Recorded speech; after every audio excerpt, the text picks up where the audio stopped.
you! Get ready to see the crew of the Starship Enterprise have adventures before your eyes! Star Trek Beyond! Hi, I'm Scott. I do the Thursday reviews on this collaboration channel, the Movie Reviewers 100. Thank you very much for choosing to visit us. And last week on Friday, the new Star Trek movie came out. Not directed by J.J. Abrams, of course. He did the previous two with the rebooted cast. Justin Lin takes over. Justin Lin, who directed Fast and Furious 3, 4, 5, and 6. 6 is actually a movie that I enjoy quite a bit of that set. And Tokyo Drift's pretty cool too. One of the guys that took over creatively is Simon Pegg, who plays Scotty. He co-wrote the script. So that was very cool. I was very excited to see this movie.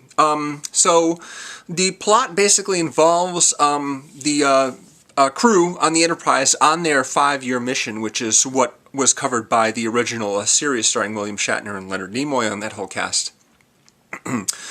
So they're 3 years in, and they stop at a gigantic space station called Yorktown, which is like a bunch of city channels of city. It's really, really hard to describe, but basically it's like a huge glass globe with buildings going every which way. It's really, really bizarre looking. It's really cool.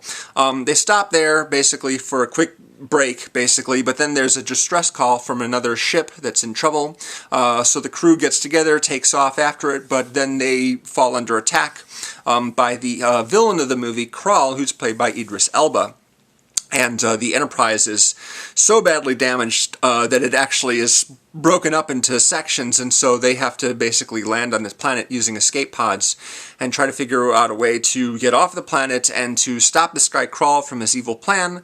And also they need to find a ship, obviously, and there's people there that they need to rescue as well that are being held captive by Karl. Now, the Star Trek movies, the new ones, I really like the style of them and I like the cast, but I didn't like the second movie all that much because, first of all, it tries to replicate some of the events of Star Trek II Wrath of Khan very unsuccessfully, and that just basically makes the movie look bad. There are parts of it that I like, but overall there's a lot of parts of the story that really don't make sense. The villain, Benedict Cumberbatch, has this plan which really doesn't make a lot of sense, and it just seems geared towards reminding people that there's another movie called Star Trek II, The Wrath of Khan, which is great, and we're going to try and be like them, but of course they can't, so it just sort of falls flat on its face, unfortunately. The first movie, directed by J.J. Abrams, I like quite a bit. It's lots and lots of fun. I love the way the cast all sort of comes together. The characters all manage to find their place on the crew of the ship one by one, either because a crew member got sick or got killed, or one guy is just better than the other, or what have you. You know, there's all these little convolutions in the story that allows each of the principal cast to find their place on the bridge. And at the end of the movie, when the Enterprise is trying to escape and Kirk's on the comm going, "Scotty, we need more power," and Scotty's like, "I'm giving her all she's got, Captain." I'm just sitting there going, yeah! Yeah, really, really terrific movie. Lots and lots of fun. Star Trek Into Darkness, the second movie, not so much. And Star Trek Beyond is a movie that I like better than Star Trek Into Darkness, although not as much as the first one. It seems pretty light in tone for the most part. The villain has basically been looking for some kind of weapon that he can use to eliminate a lot of life in terms of Federation facilities, basically. He wants to target Yorktown and then go move on to other Federation facilities and probably eventually to Earth, where the Federation is based out of, and just destroy them. And why he wants to do this is something that isn't revealed until close to the very end of the movie. And again, it's a plan, it's a motivation that doesn't make a great deal of sense for me anyway. It's just sort of hard to sort of wrap your brain around what exactly happened with this guy and why he's doing what he's doing when you get all this information dumped on you in like the last, few minutes of the movie. Not the very last few minutes, like right before the big finish at the end. So that was something that I didn't like about the movie, but everything else I like quite a bit. The team is split up into parts because they each land at different parts of the planet, but close enough that they can actually, find each other by walking a short distance over the course of like a day or so. Anton Yelchin, of course, passed away very recently, and he gets a good amount of screen time with Chris Pine, who plays Kirk, because the two of them, they're wandering around together trying to find other crew members and try and figure out what's going on. Yeah, although he doesn't have a lot of screen time, I was sort of torn on the fact that, he could have gotten more scenes, but at the same time, I didn't want them to have to go back and shove scenes that they were originally cutting back into the movie just because Anton Yelchin is in them. We'll probably get to see them on the DVD if there are more of them, so that'll be fine. Of the other crew members, I think sort of John Cho got the short shrift. As far as the crew members go, there isn't a lot of him in the movie compared to the others. There's a lot of scenes devoted to Spock and McCoy. They're paired up with each other for most of the movie.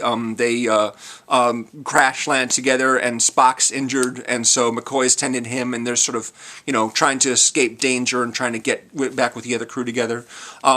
Zoe Saldana, she gets captured pretty early on by Karl, and so she's there in the prison camp that's been established on this planet, along with John Cho as Sulu, and some of the other crew members there.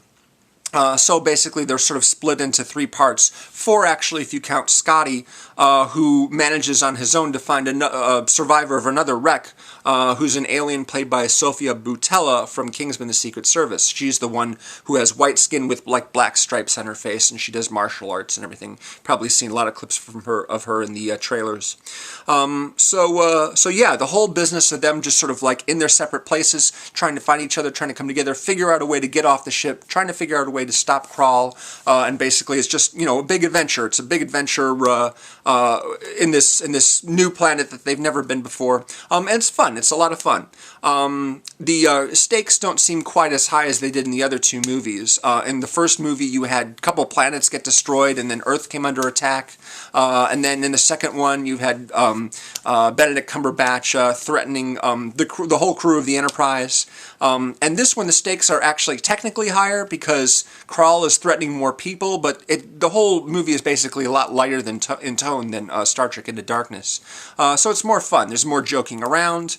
And it's a fun movie. I wouldn't say that Justin Lin's necessarily a better director than J.J. Abrams. J.J. Abrams has a style which some people find annoying, but I think is pretty cool, actually. Whereas Justin Lin favors like wide-angle lenses and sort of a less subtle approach. It's more like a kid-friendly version of the Star Trek that we've gotten used to over the last couple of movies. Not necessarily that this movie is for kids, but it's just lighter in tone, just jokier. So yeah, I mean, I think that it's a better made movie than Star Trek Into Darkness. Although I don't love it, I think it's a fine adventure. It's fun, and certainly there's a lot of good set pieces. The attack on the ship in the beginning, there's a sequence where Kirk's riding around on a motorcycle. He happens to find a motorcycle, and that's a good thing because he knows how to ride one.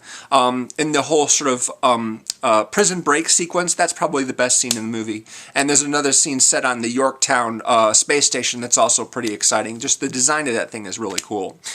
So yeah, I enjoyed the movie. It's fun. Not a great movie, but certainly not terrible, and not nearly as bad as Star Trek Into Darkness, which is one that I just have big problems with. This one, not so much. It may not be incredibly consequential, but it's decent, and they're planning on making another film, so I've read. So that'll be good. I'm looking forward to it, and I hope that Simon Pegg co-writes the script for that one as he did with this one, because I think this turned out really well.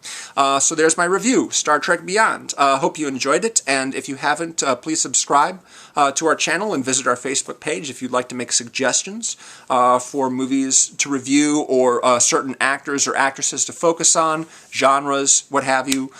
Please just leave a comment on the video or leave a comment on our Facebook page. We'd love to hear from you. Thanks very much for watching, and I'll see you again next week. Take it easy.